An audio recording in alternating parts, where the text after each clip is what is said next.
Welcome to the NMAA Seeding and Selection Show for 8-man football. If you want to know who's in the playoffs, you've come to the right place. If you want to know who are in the number one seed, we have that information too. But before we release the bracket, let's explain how we got here. Many people ask how the seeding and selection is done. Let's review. The following criteria is used to determine a team's seed. We look at finish in regular season district play, head-to-head matchups, wins against district championship teams regardless of class, overall record, Max Preps rankings, and member school input. That's the coach's input and their rankings. That input can sway a team in one direction or another. There is no input given by NMAA staff. Let me say that again. No input by NMAA staff. It's all data driven. There is no bias for or against any school or team. Does everyone understand? Good. Let's get to it. The number one seed this year goes to Tatum. Tatum is 7-1 on the year and coming off that big 54-34 win over previous number one Fort Sumner House. It's the second season for head coach Brent Satterwhite. Tatum is explosive offensively. Senior running back Hayden Mullins is getting it done for Tatum. Abraham Duran is one of their star receivers, and their safety David Mendoza is one of the tops in the state defensively in interceptions. Tatum played Fort Sumner House twice. The two teams squared off in week 2 of the season.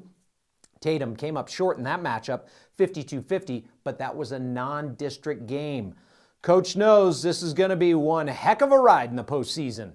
We talked yesterday about the roller coaster that we're on. When we get into these ball games, they'll be good and they'll be bad. You just gotta stay on track. You can't get sidetracked if you don't get a call your way or bad play happens. You just get back up and get refocused on the next play and get it done, because that's what's going to happen. It's going to be a roller coaster, but the team that stays focused and does what they're supposed to is going to be the team that comes out on top. So they get a first round bye, and so does number 2 Melrose. Melrose has won 5 state championships since 2014. They're a young bunch this year.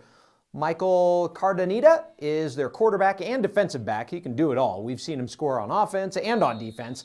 Melrose lost to Tatum a couple weeks ago, 38-26, but they wrapped up the regular season with a 62-36 victory over Logan. And speaking of the Longhorns, they're in the 3rd year with head coach Dwayne Roberts. They're a young group with only 2 seniors.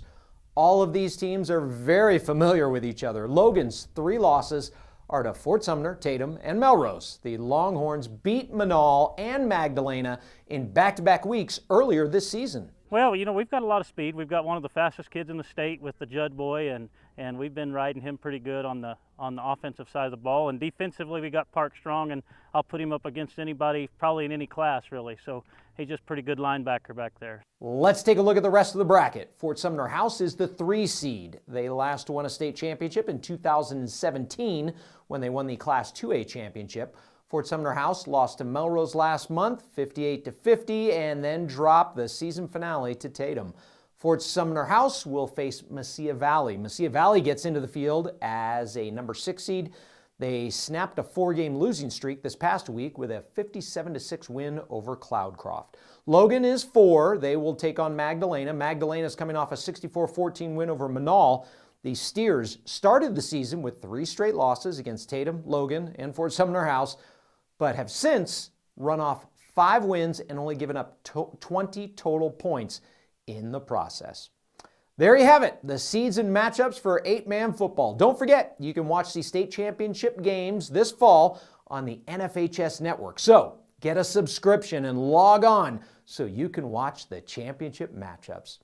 That's going to do it for our 8-man football seeding and selection show. The field is set and the championship game is scheduled for November 13th. Good luck to all the teams involved, and remember to compete with class.